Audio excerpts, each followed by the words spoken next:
Feliz sábado. É isso que eu tenho a dizer a você. Feliz 10 dias de oração aos pés do Senhor. Não sei se a sua igreja hoje pode estar aberta, mas eu sei que o seu lar está aberto. E como ontem eu já comentei, o nosso tema é famílias fiéis até o fim. A fidelidade deve fazer parte da nossa família, a cada dia, a cada instante. E ao não conseguirmos completamente fazer isso no nosso dia a dia, que a gente recomece a cada instante. Hoje quem traz a palavra para nós é o pastor Josanã. E ele traz palavras riquíssimas para edificar a nossa casa. Pastor Josanã, seja bem-vindo à família paulistana. Que o Senhor esteja contigo durante todo esse percurso e durante a sua vida. Durante toda a semana, nós vamos estudar histórias bíblicas de pessoas que tiveram sua vida transformada pela presença de Deus em sua vida. E o pensamento, a ideia e o desejo é que isso aconteça também na tua vida, na tua família, com os teus filhos. Que as decisões que serão tomadas durante essa semana possam nos levar até a eternidade. Hoje nós vamos começar com uma história, uma das minhas preferidas na Bíblia.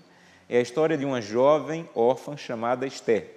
E eu quero convidá-la a abrir a Bíblia no livro de Esther, capítulo 4. Vamos abrir? Esther, capítulo 4. Nós vamos ler a partir do verso 7. Antes de lermos, eu quero convidá-la a fechar os olhos para fazermos uma oração. Vamos orar? Querido Pai, nós te louvamos pelo início dessa semana que eu oro, já te pedi algumas vezes que venha ser um marco na vida de várias pessoas. Decisões que serão tomadas não porque um homem falou, mas porque a Tua palavra, através do Teu Santo Espírito, falou ao nosso coração. Vamos começar hoje com uma história bonita, com várias lições e precisamos da Tua ajuda. Estamos com a Bíblia aberta. E queremos que venha a ser um símbolo do nosso coração também aberto, com desejo de receber a Tua palavra. Fala conosco, é o que te pedimos em nome de Jesus. Amém. Esther, capítulo 4, a partir do verso 7, diz assim: Mordecai fez saber a Esther tudo quanto lhe tinha sucedido, como também a quantia certa de prata que Ramã prometera pagar aos tesouros do rei pelo aniquilamento dos judeus. Também lhe deu o decreto escrito para destruir o povo de Deus. E fez saber a Esther, a fim de que ela fosse ter com o rei e lhe suplicasse misericórdia e em sua presença pedisse pelo povo dela. Verso 9. Tornou, pois, Rataque e fez saber a Esther a palavra de Mordecai. Então respondeu Esther a Rataque e mandou que ele voltasse a Mordecai, dizendo: Todos os povos do rei e o povo das províncias do rei sabem que para qualquer homem ou mulher que, sem ser chamado, entrar no pátio interior para avistar-se com o rei, não há senão uma sentença, que é a de morte, salvo se o rei estender para ele o cetro de ouro para que viva. Mas eu, nestes 30 dias, não fui chamada para a presença do rei. Então Rataque voltou a Mordecai com as palavras de Esther. Então Mordecai mandou que voltasse respondendo a Esther: Esther, não imagines que por estares na casa do rei, só tu escaparás dentre todos os judeus. Porque se de todo te calares agora, de outra parte se levantará para os judeus socorro e livramento. Mas tu e a casa de teu pai perecereis. E quem sabe, se não foi para um momento como este que Deus te elevou a rainha. Então disse Esther que voltassem e respondessem a Mordecai: Vai, ajunta todos os judeus que se acham em Susã, jejuem por mim, não comam nem bebam, por 3 dias, nem de noite, nem de dia. Eu e as minhas servas também jejuaremos, depois irei ter com o rei, ainda que seja contra a lei. E se perecer, pereci, ou se morrer, morri.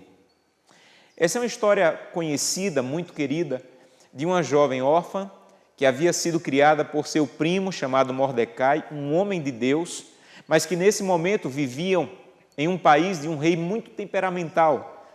Não sei se você lembra, mas no começo do livro, o rei se desentendeu com a rainha e disse que não queria mais aquela rainha. E quando começou a sentir falta de uma rainha, alguém propôs um concurso de beleza para chamar as meninas mais bonitas do reino para virem e serem escolhidas como a nova rainha. E nesse momento, ela, que foi criada com todo carinho, com todo cuidado por Mordecai, participou desse concurso de beleza. E eu imagino, me permitam imaginar, mas eu imagino Mordecai pensando: Senhor, protege minha filha. O palácio é um lugar tão ímpio, é um lugar tão mau. Olha o que aconteceu à última rainha. Senhor, não permite que ela venha a ser escolhida. E, para a surpresa de todos, eu acho que inclusive de Mordecai, Ester foi escolhida. Foi levada para o palácio, e o que nós lemos no texto de hoje é um momento em que um decreto saiu para que todos os judeus, o povo de Deus, fossem destruídos. Gente, eu imagino que quando Mordecai pegou aquele decreto, ele entendeu tudo. Todos os judeus ficaram com medo da morte, menos Mordecai. Quando ele pegou o decreto, ele pensou: agora eu entendi tudo. Agora eu entendi por que Ester se tornou rainha. Agora eu entendi por que Deus deu o reino para ela. E rapidamente chamou um homem chamado Hataque e disse: olha, leve esse decreto para Ester e diga que agora eu entendi por que ela é rainha. Então que ela se levante e dê o máximo pela causa de Deus e defenda o povo de Deus. Hataque foi a Ester, avisou para ela o recado de Mordecai. E qual foi a resposta de Ester? Algumas pessoas dizem que Ester respondeu assim: vão jejuar por mim. Mas não foi isso que ela disse. Se você observar bem o texto bíblico, no texto bíblico o que ela diz é: eu não vou dar o melhor pela causa de Deus. É muito perigoso. Para dar o melhor pela causa de Deus, nesse momento, eu tenho que falar com o rei. E se eu for falar com o rei sem que ele me chame, ele pode me matar. E faz 30 dias que ele não me chama. Então, a resposta inicial de Ester foi: eu não vou. Eu posso continuar sendo uma boa rainha, eu posso continuar dando um bom testemunho, mas dar o melhor pela causa de Deus nesse momento é muito perigoso. Hataque levou de volta a resposta para Mordecai, e Mordecai mandou uma resposta de volta para Ester, dizendo: Ester, você não vai? Fica tranquila, a causa é de Deus, e Deus vai cuidar da sua causa. Mas entende bem, Ester, se você não for, você e a família do seu pai vão perecer.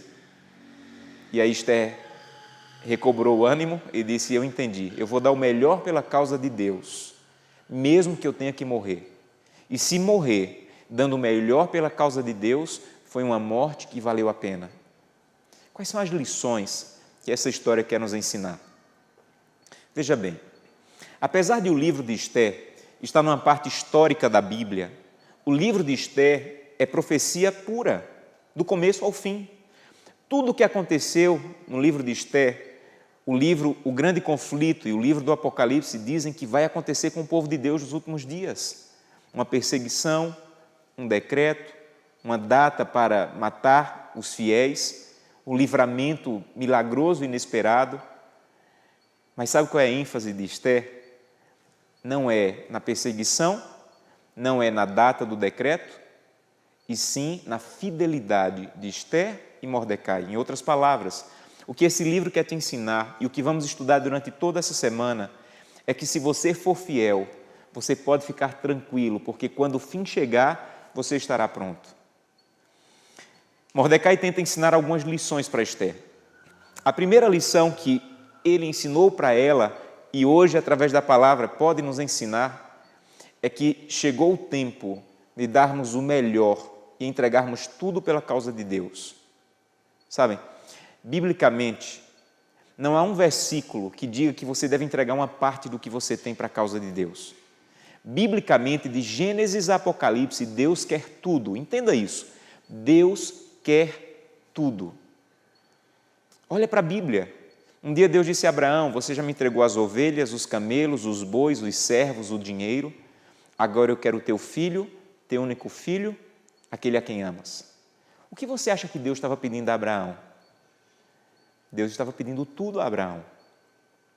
Lembram da história de um jovem rico que chegou para Jesus e perguntou: o que é que eu faço para receber a vida eterna? E depois de uma conversa, Jesus disse a ele: vai e vende quanto? Você lembra? Vai e vende tudo. E ele foi embora triste. Sabe o que é mais interessante nessa história? É que Jesus não chamou o jovem rico e disse assim: olha, volta, devolve só o dízimo e a oferta já está bom. Você sabe por que Jesus não pediu o dízimo e a oferta do jovem rico? Porque o dízimo e a oferta ele já devolvia. Ele era um jovem judeu que fazia tudo o que a lei mandava. E os judeus tinham o costume de devolver até 33% do que ganhavam.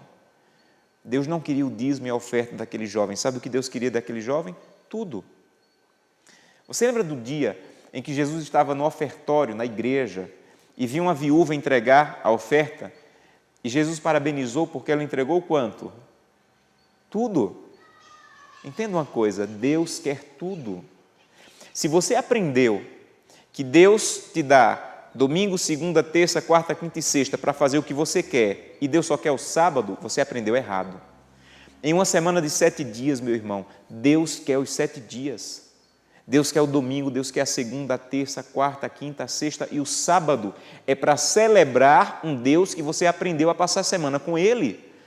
Mas se você diz, olha Senhor, eu vou fazer o que eu quero no sábado, não faço culto no domingo, não te busco na segunda, na terça, na quarta, e vai no sábado na igreja e diz, pronto Senhor, está aqui o sábado que o Senhor quer.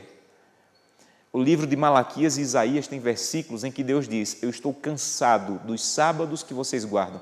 Não é que Deus não quer mais que você guarde o sábado, é que Deus não quer que você passe a semana longe dEle e ache que 4 horas por semana, no sábado pela manhã, compensa tudo.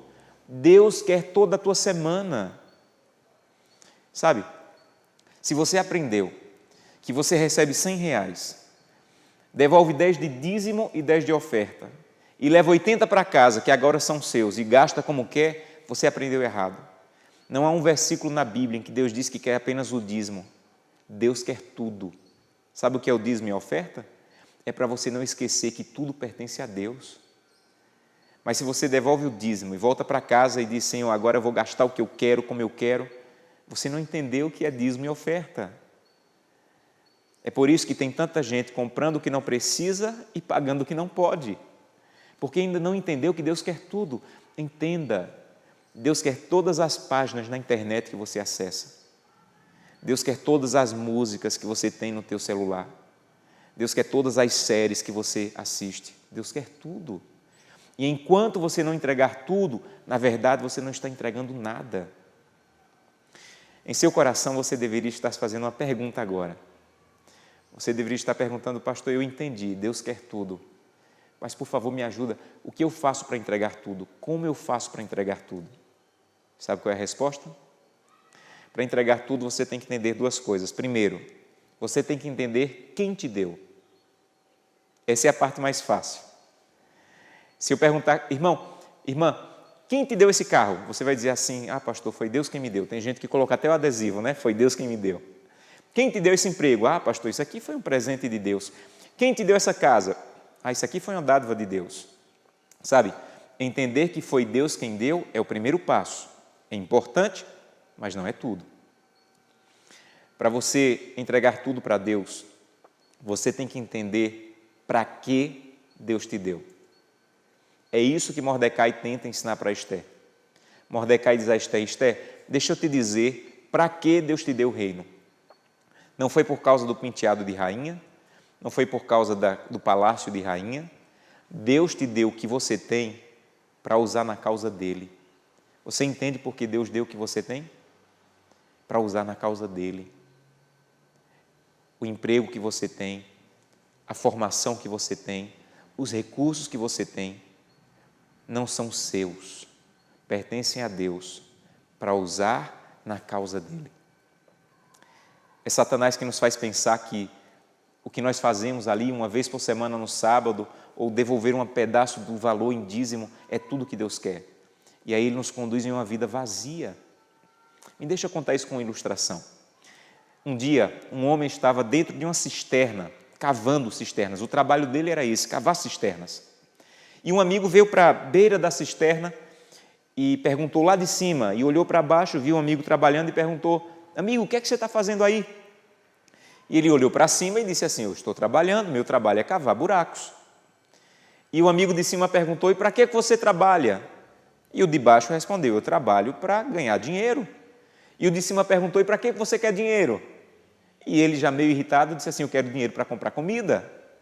E o de cima perguntou, e para que você quer comida? E ele respondeu lá dentro do buraco, eu quero comida para ficar forte. E ele fez a última pergunta: e para que você quer ficar forte? E ele disse assim: eu quero ficar forte para cavar buraco. Você entende? Qual é a vida de hoje? Não parece com isso? Acordar para trabalhar, para ganhar, para pagar a dívida antiga, para fazer dívida nova, para acordar, para trabalhar, para ganhar, para gastar. Isso é uma vida de cavar buracos. E Deus quer dar um propósito para a tua vida, e só tem uma maneira de dar um propósito para a tua vida. É que o que você tem e o que você é sejam usados para a causa de Deus. Um dia, Madre Teresa estava dando uma palestra para empresários e ela disse assim: olha, vocês têm que entregar muito para a causa de Deus, a causa de Deus precisa dos recursos de vocês. E o empresário disse assim: Madre Teresa, eu entendi o que a senhora está dizendo, mas por favor me ajude, eu sou um homem com muitas riquezas, até quanto eu devo doar para a causa de Deus? Sabe o que Madre Teresa respondeu? Sabiamente ela disse: doe até doer, doe até doer. E de tanto doar, um dia vai parar de doer e você vai começar a doar por amor. Eu quero convidá-lo nesse sermão a dizer: Senhor, eu estou doando as sobras. Eu estou doando as sobras do meu tempo, as sobras do meu recurso, a sobra dos meus dons. E eu quero entregar tudo, porque minha vida só vai ter sentido quando eu entregar tudo ao Senhor. Ainda há uma outra lição nesse texto. Você lembra que quando Esther disse que não ia, Mordecai falou duas coisas para ela. Primeiro, você não vai? Fica tranquila, a causa é de Deus. Em outras palavras, ele estava dizendo: com você ou sem você, Esther, a causa vai vencer, porque a causa pertence a Deus. Entende uma coisa, meu irmão? Entende uma coisa? Deus precisa de você, mas Deus não depende de você. Com você ou sem você, a causa vai vencer. Então, a questão não é quanto a causa precisa do pastor Josanã. Sabe qual é a grande questão? Quanto o pastor Josanã precisa da causa. Algumas pessoas que dizem assim: os jovens são o futuro da igreja. E eu vi um dia um pastor dizendo, eu não concordo com essa frase. E eu concordei com ele. Não é que os jovens são o futuro da igreja, é que a igreja é o futuro dos jovens. Querido jovem, você está me assistindo, você quer ter futuro? Se envolva com a causa de Deus. Porque a causa de Deus vai dar futuro, sentido e propósito à tua vida. Sabe, uma terceira coisa você precisa entender nessa história. Mordecai disse assim: Esther, você não vai? Deus vai dar um jeito, porque a causa é dele. Mas entende uma coisa: você e a casa do seu pai vão perecer. Há uma coisa curiosa aqui, porque Mordecai lançou uma maldição, mas se incluiu na maldição. Ele poderia dizer assim: Esther, se você não for, você vai se dar mal. Mas quando ele disse assim, você e a casa do seu pai, ele estava se incluindo, porque ele fazia parte da casa do pai de Esther. Mordecai quer te ensinar uma coisa hoje. Se você não der o melhor pela causa de Deus, a tua família vai sofrer consequências. Sabem, é inevitável que alguém tenha te procurado e dito assim: irmão, olha, irmã, a comissão da igreja se reuniu e nós queríamos que você assumisse tal função na igreja. Você disse assim: não, esse ano eu não quero nada, não quero me envolver com nada. Quando você disse, eu não quero me envolver com nada na causa de Deus, você estava dando um recado para os seus filhos. Os seus filhos pensaram assim: para a causa de Deus, meu pai e minha mãe não têm tempo, mas para a causa própria, eles trabalham tanto que não dormem em casa, não param em casa. Sabe, quando você não dá o melhor pela causa, a sua família sofre as consequências. É isso que Mordecai está dizendo. Por outro lado, quando você dá o melhor pela causa, você vai ser uma bênção para a vida da tua família. Eu tenho 2 filhos e eu não sei o que eles vão ser. São pequenos. E eu não penso muito nisso, se pastor, se professor, se médico, se advogado. Mas uma coisa eu sei: eu quero dar tanto da minha vida pela causa de Deus, que os meus filhos sintam desejo de se doar mais pela causa do que o que eu estou fazendo. Eu não vou deixar herança para os meus filhos, mas uma herança eu estou deixando para os meus filhos. Eu estou dizendo para os meus filhos: façam mais pela causa de Deus do que o pai de vocês está fazendo.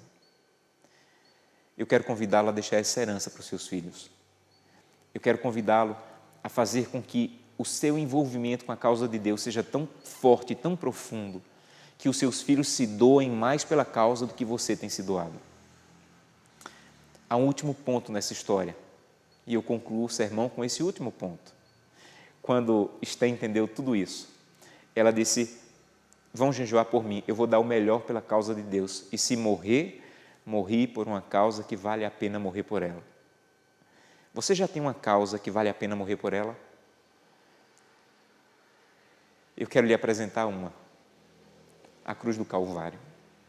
Nenhuma causa nessa terra, nenhuma empresa, nenhum comércio, nenhuma faculdade, nenhum doutorado, nada é uma causa nobre para se dar a vida por ela como a cruz do Calvário.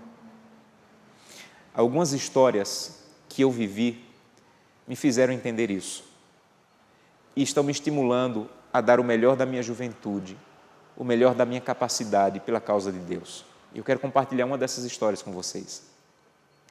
Há um tempo atrás eu fui convidado para fazer uma semana de oração em uma cidade, e na primeira noite era uma semana em que as pessoas iriam tomar decisões pelo batismo, e a primeira noite eu fiz um apelo para quem estava decidido a tomar a decisão pelo batismo. E várias pessoas levantaram e eu chamei o ancião da igreja e perguntei por cada pessoa, eu queria saber quem era para depois visitar. E ele foi me dizendo, e chegou em um casal de juvenis, irmãos, e disse: pastor, aqueles dois ali são irmãos. E eles são filhos da mesma mãe, mas de pais diferentes. O pai do menino foi assassinado. O pai da menina, ninguém sabe quem é. A mãe deles é usuária de drogas, está presa, foi pega roubando, está presa. E eles vivem num orfanato do município.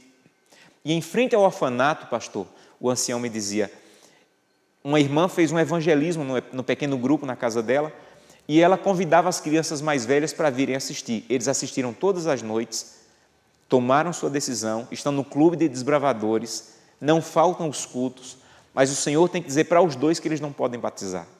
E eu perguntei, mas por que eles não podem batizar? E eles: pastor, o senhor esqueceu que na ficha de batismo o responsável tem que assinar? Eles têm menos de 16 anos, pastor. Eles estão prontos, mas nós já tentamos visitar a mãe deles no presídio, mas ela ainda não pode receber visitas. Então o senhor vai ter que dizer para eles que pelo menos essa semana eles não podem batizar.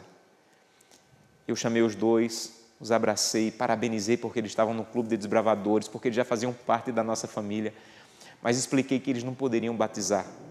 E contei tudo para eles. E eles me disseram: pastor, dá um jeito, vai falar com o diretor do orfanato, talvez ele tenha um outro jeito. E eu prometi que ia, mas um pouco constrangido, com medo de o diretor do orfanato achar que nós estávamos insistindo para que as crianças batizassem. Mas eu fui, havia prometido, e eles tinham seus 14, 15 anos. E quando eu cheguei lá, expliquei toda a situação para o diretor do orfanato, e ele me disse assim: pastor, a justiça já tomou a guarda dos meninos, da mãe. Se alguém é responsável por esses meninos, somos nós aqui do orfanato. E pastor, eu vou lhe dizer uma coisa, eu assino qualquer coisa para eles permanecerem na igreja. E eu perguntei por quê. E ele disse: pastor, antes de conhecer essa igreja, o Lucas, o nome do menino, já fugiu daqui 12 vezes. Mas eu não sei o que vocês fazem na igreja. Depois que ele está indo para essa igreja, nunca mais ele fugiu do orfanato. Pastor, o pessoal da sua igreja fez uma escala e toda sexta-feira alguém da igreja vem, pega os dois e leva para dar um final de semana digno, porque o pior momento no orfanato é o final de semana. E dá um final de semana digno para os dois. O pessoal da sua igreja tem uma escala, pastor, que todo culto eles vêm buscar, e os meninos ficam loucos quando está dando a hora do culto para se trocar, para tomar banho, para ir para a igreja. Pastor, alguma coisa aconteceu no coração desses meninos, e eu não sei explicar, mas foi depois que eles estão indo para a igreja. E no final da semana, com a ficha devidamente preenchida, eu entrei no tanque e batizei. E quando eu levantei o Lucas, ele estava chorando e eu também. E dentro daquele tanque, eu disse a Deus: eu quero morrer fazendo isso. Meu irmão, me responda, que outra coisa na vida eu faria para pegar a vida de um adolescente, de um juvenil, e dar outro rumo? Porque a vida daquele menino, daquela menina, ia ter o mesmo rumo do pai ou da mãe, ou pior. Mas a cruz do Calvário está dando um outro rumo para a vida deles. Se eu fosse um empresário, se eu me envolvesse com a causa de uma empresa, de um governo, que outra causa no mundo é capaz de pegar a vida de um juvenil e dar outro rumo para a vida, eu vou lhe dizer, só a causa da cruz do Calvário. É com essa causa que eu estou envolvido, é por essa causa que eu estou dando a minha vida. E durante essa semana é sobre isso que nós vamos estudar. Vale a pena entregar a vida completamente por essa causa. Sabem, eu digo à minha esposa que se Jesus não voltar por esses dias e der tempo eu ficar velhinho, eu quero que quando as pessoas forem me visitar, elas abram o inário e cantem uma música do inário que diz assim: sim, eu amo a mensagem da cruz, até morrer eu a vou proclamar. Esse é o desejo do meu coração, até o final da minha vida, me dedicar por essa causa, porque essa é a única causa que ao final você é capaz de dizer como Esther: se morrer por essa causa, valeu a pena. Se eu tivesse 200 vidas, eu daria por essa causa, mas eu só tenho uma. Por isso, essa semana eu quero convidá-la a dizer: Santo Deus, eu também tenho uma vida. Eu tenho influência, eu tenho dons, eu tenho recursos que eu ainda não estou entregando completamente pela causa. Eu estou dando o que sobra do meu tempo, o que sobra dos meus recursos, o que sobra da minha influência. Então eu quero concluir fazendo um apelo para você. Eu quero convidá-la a dizer: Santo Deus, eu estou cansado de viver uma vida medíocre de cavar buracos. Eu quero que minha vida tenha propósitos. E eu sei que se eu dedicar a minha vida pela causa da cruz, minha vida vai ter propósito. E eu quero me unir ao pastor Josanã, que eu quero dar o melhor da minha juventude, o melhor da minha vida adulta, o melhor da minha vida idosa, o melhor da minha vida de criança, todos. Senhor, eu estou disponível para proclamar a mensagem da cruz, e se morrer por essa mensagem, é uma morte digna que valeu a pena. Eu quero convidá-lo nesse momento. Não vou pedir que você se coloque em pé, que você levante a mão. Eu vou fazer isso em outros momentos durante a semana, mas hoje eu quero pedir que você feche os seus olhos e tome o que para mim vai ser a decisão mais importante da semana, de dizer: Santo Deus, eu estou disponível para entregar tudo por tua causa e ter a dignidade de dizer como Esther: se morrer por essa causa, morri bem. Esse é o seu desejo, então curve a sua cabeça, feche os seus olhos e vamos falar com Deus. Querido Pai, que o que eu não consegui falar com minhas palavras nesse sermão, que o Teu Santo Espírito complete. A tecnologia está nos distanciando nesse momento, estamos assistindo de algum dispositivo, mas o Espírito Santo está nos unindo. A Tua palavra não conhece distância. E eu te peço que o Teu Santo Espírito, que está falando aqui agora, esteja falando com todos que estão ouvindo e que possamos de maneira muito clara e poderosa estar tomando a decisão de dizer: Santo Deus, eu quero entregar tudo como nunca fiz. Eu sempre dei a sobra do meu tempo, da minha influência, dos meus recursos, mas hoje eu estou tomando a decisão. Eu quero entregar tudo por uma causa que vale a pena até morrer por ela. Mas muito obrigado, porque até esse momento o Senhor não está nos pedindo para morrer por ela, mas para viver por ela. Então nos dá a honra e a capacidade de viver por essa causa, até o último dia, quando a trombeta soar. É o que te pedimos em nome de Jesus. Amém. Eu não sei o quanto Deus falou com você através dessa mensagem, mas é apenas o começo da nossa semana. Então faça planos de estar durante toda a semana participando da semana de oração e permitindo que Deus venha ser primeiro em sua vida e em sua casa. Que Deus te abençoe. Amém. Amém. Que Deus seja louvado. Como nós temos feito todos os dias, hoje nós teremos três distritos falando um pouquinho do que deseja das bênçãos do Senhor lá no seu distrito. Bem-vindo, pastores, que Deus te abençoe. Eu sou o pastor André Ângelo, pastor desde o início desse ano do distrito de Jardim Helena Maria. São 4 congregações: Helena Maria, Baronesa, Parque Imperial e Colinas do Oeste. E nesse movimento de oração, eu quero dizer para vocês que nós aqui do distrito também estamos envolvidos. E eu peço que os irmãos e irmãs orem por nós. para que o fortalecimento de cada membro seja uma realidade nesse ano de 2021.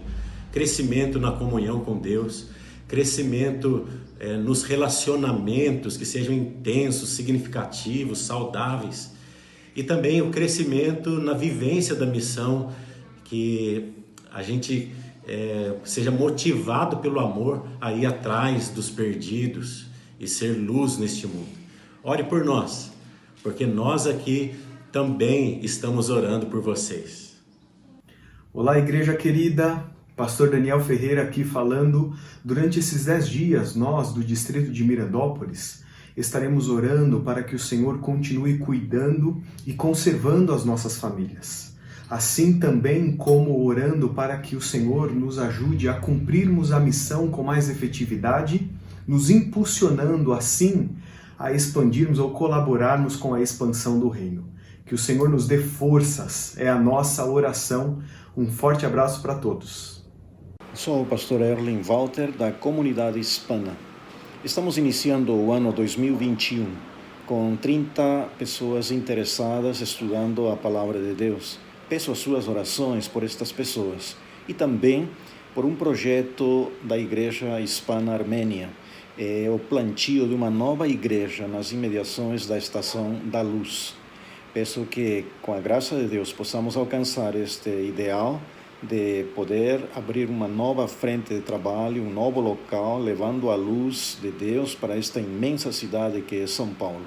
Que Deus abençoe não só este plano, mas todos os outros que as igrejas também estão apresentando. Tenho certeza que o Senhor já anotou esses pedidos de crescimento da missão que vai acontecer e já está acontecendo aí durante esse período que estivemos um pouquinho parados, mas com certeza o Senhor já está provendo grandes bênçãos para todos nós e para esses distritos e todos os outros. Nem todos os pastores puderam enviar os seus vídeos, mas nós sabemos que tem no coração o desejo de crescimento, de edificação da palavra do Senhor. Agora eu quero falar com vocês sobre o nosso tema do dia. É família. Família, culto, adoração. E para isso nós convidamos a professora Nádima para falar para nós um pouquinho sobre isso e trazer a oração de edificação da nossa casa. Estamos iniciando uma grande maratona e todos são maratonistas aqui. Por isso, nesses 10 dias, se apegue com o Senhor, você e sua família. Ele é o bem mais precioso que você tem. E eu gostei muito do tema de hoje, porque ele fala que nós somos prioridades do Senhor. E quem é a prioridade dentro da sua casa? Eu acredito que você tem a prioridade em suas mãos, que são os seus filhos. Por eles nós vamos lutar para vê-los na eternidade. E é tão maravilhoso entender que desde o Éden, o Senhor formou a família, criou homem e mulher para se relacionar. É a famosa identidade de Gênesis, porque juntos esse casal pode ser co-criador, criar alguém, para que também esse alguém possa estar no reino dos céus. Por que Deus criou a gente? Porque queria ver-nos felizes. E Ele queria desfrutar dessa companhia. E por isso, através de oração, da leitura da palavra, dos encontros que a gente tem, do culto familiar, nós estamos nos achegando ao Senhor, ficando pertinho e falando para o mundo de uma forma assim, bem clara. Vale a pena ser de Jesus, vale a pena ser filho de Deus, vale a pena querer ir para o céu. No mundo tereis aflições, mas tem de bom ânimo. O seu lar e a sua família fazem a diferença onde estão inseridos. Você é uma luz dentro do seu lar, você sabe disso. E o seu lar é uma grande luz na região que vocês estão. Não importa o tipo de casa, não importa quem vive lá. Mas para Deus importa as pessoas que estão lá, porque Ele as ama apaixonadamente. E eu quero dizer que você tem uma prioridade em suas mãos, e você já é a prioridade de Deus. Que Deus abençoe o seu lar, ao construir a sua família e que vocês juntos, todos, possam se dedicar cada vez mais para o Senhor. Sabemos que pouco tempo nos resta.